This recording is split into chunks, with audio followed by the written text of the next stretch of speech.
Hi Aquarius, welcome to your reading. If you're new to the channel, I do timeless readings, which means that whenever you find this video is when you're meant to hear the messages within it. And in case you subscribe, I upload my new videos for Leo and Aquarius on Fridays.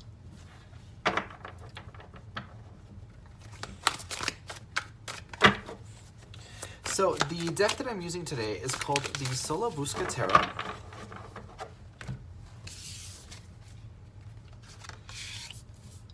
And in case you guys are interested in getting a personal reading, the link is in the description below. Also, just as a heads up, these cards are a little bit larger than the typical ones that I use. And since I only take jumpers, it may take a little bit longer to get the cards.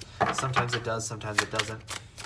Also, I do see the cards when they flip over in the deck, but I usually just don't take them unless they jump like these ones have. But the goal here is to get you guys about 8 or 9 cards, and then we can get started with your overall energy. Let me just pick that card up.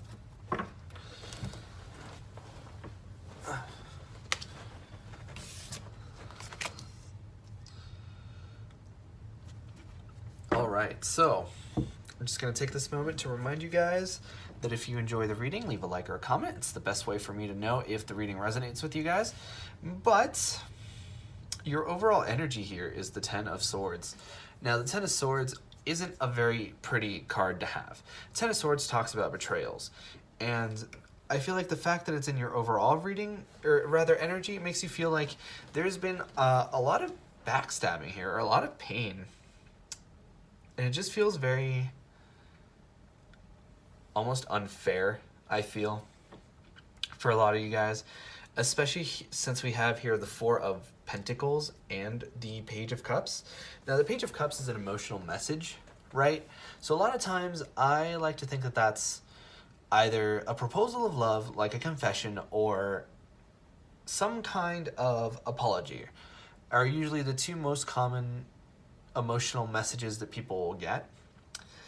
But since we have the Four of Pentacles here, it's almost as if this person is refusing to come forth, because the Four of Pentacles talks about sort of egocentricity, talks about selfishness, it talks about withholding resources for a lot of you guys. So what I feel is going on here is that with this Page of Pentacles, or sorry, the Page of Cups, there is this emotional message that either needs to, or that you want to come forth but just isn't, you're not seeing it because there's this Four of Pentacles here.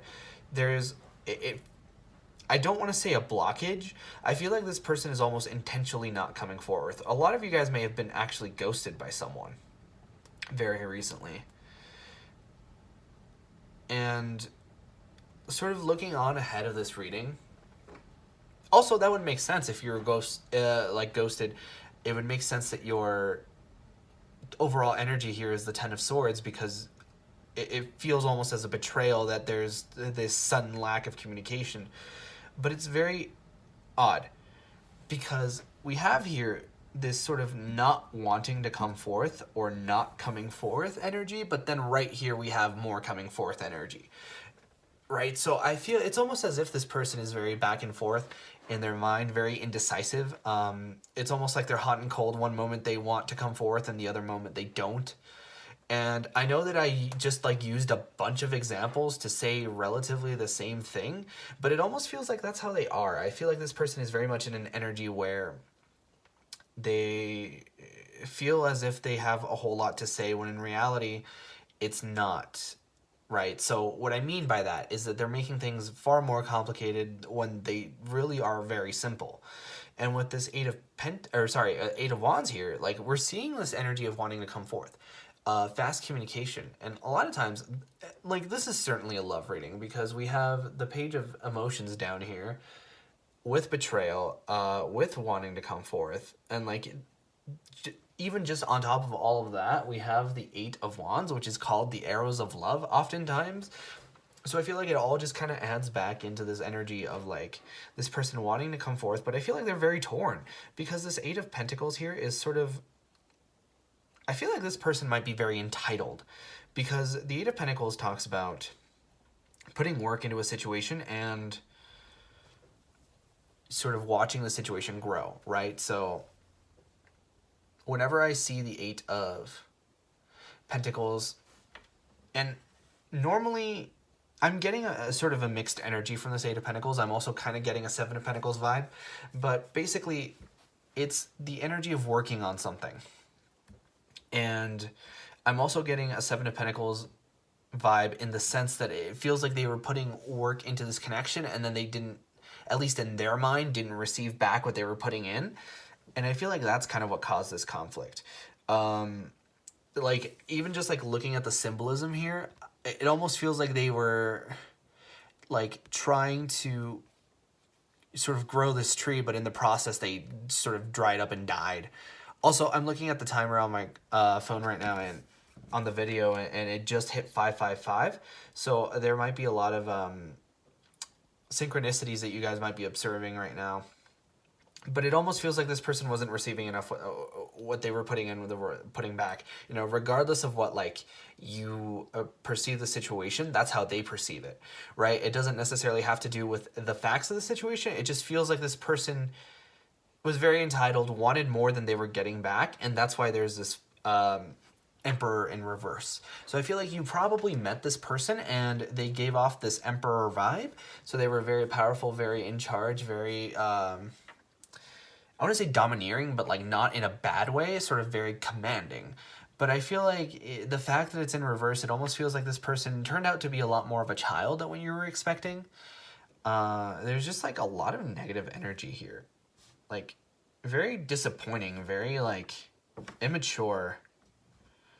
And like, it's very interesting because whenever I see the Emperor, I think Aries, because, right, the Emperor is ruled by Mars and so is Aries, and there's that connection in the tarot, right? The astrological sign of Aries belongs to the Emperor. But we have the Queen of Wands here in reverse. So the Queen of Wands represents fire signs as well. So that's also Aries, Leo, and Sagittarius. Or rather, also Aries, but also Leo and Sagittarius. So I feel like even though you're not a fire sign, and I'm getting the impression that this person doesn't necessarily have to be a fire sign either, but overall I'm just getting the impression that this person and you were just not quite a match for each other. Like, you saw them as the Emperor, maybe they saw you as this Queen of Wands, and then it's like, well, no, we actually are looking for different things. Like, maybe you turned out to be the Queen of Pentacles or whatever, right? But I feel like there's just this energy of like missed opportunities, or like kind of like the one that got away almost, because the Six of Cups is here, and the Six of Cups to me oftentimes is childhood, right? Nostalgia. So I feel like you might have history with this person, and it's almost like they came back and they were a completely different person than what you knew them to be. That's for some of you. For others of you who haven't really had any contact with this person before, it feels like they put you in a very jovial mood. Like, they really appealed to your inner child, and they made you feel happy, and maybe in ways that you hadn't in a long time. But I feel like it didn't quite last. And I feel like this person is very argumentative, and not in a good way, because I'm seeing this this King of Swords here. And the King of Swords to me, well, okay, the King of Swords might actually be you guys, because it's Libra, Gemini, and Aquarius. But I don't really think it is. Maybe some of you, if this was you in the situation, but I think it was more them. In the sense that the King of Swords in reverse is very, I like to call him the pseudo-intellectual type. He's very much the kind of person that says stuff like, oh, well, these are the facts. Oh, well, I don't I don't think with my emotions, so my opinion is better, right? And it's just a very immature energy, in the sense that they're emotionally immature. I feel like this person is very intelligent and very sort of like Poindexter kind of a person. Like, if you ask them the complete history of like the political system of China or whatever, they'll like rattle off all these all this information about this, that, and the other. But I feel like they lack a lot of that emotional understanding.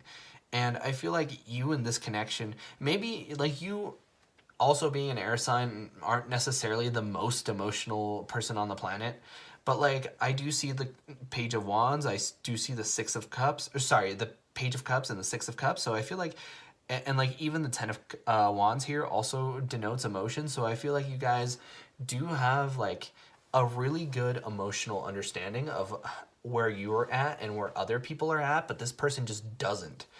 And I feel like as a result, like even though these like this king is looking at this queen, like this knight or this emperor is looking in another direction.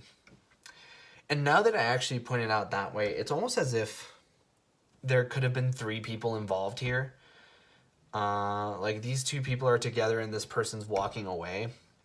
I feel like that's for a small group of you, but I feel like at whatever it is at the end of the day, like you're marching on and they are too. So I feel like for a lot of you guys, this might have been a missed opportunity, but this Eight of Wands is coming in either way, and it's coming in with this Page of Cups. So if it's not with them, it'll be with someone else, and I feel like you'll get into that connection and you'll forget all about this one. It's just a matter of being able to sort of stomach the walking away process, which isn't always the easiest. But I feel like at the end of the day, you're going to see bigger and better things, and you just kind of have to tough it out for right now, which you guys are tough. But that was your reading first time around, Aquarius. If you enjoyed, please consider leaving a like or a comment, because it really helps out the channel, and I personally really love to know if these readings resonate with you guys. But like I said before, I upload my new Aquarius videos on Fridays. But in the meantime, you guys are more than welcome to watch any of my other timeless readings. And with that being said, I hope to see you guys next time for your next reading.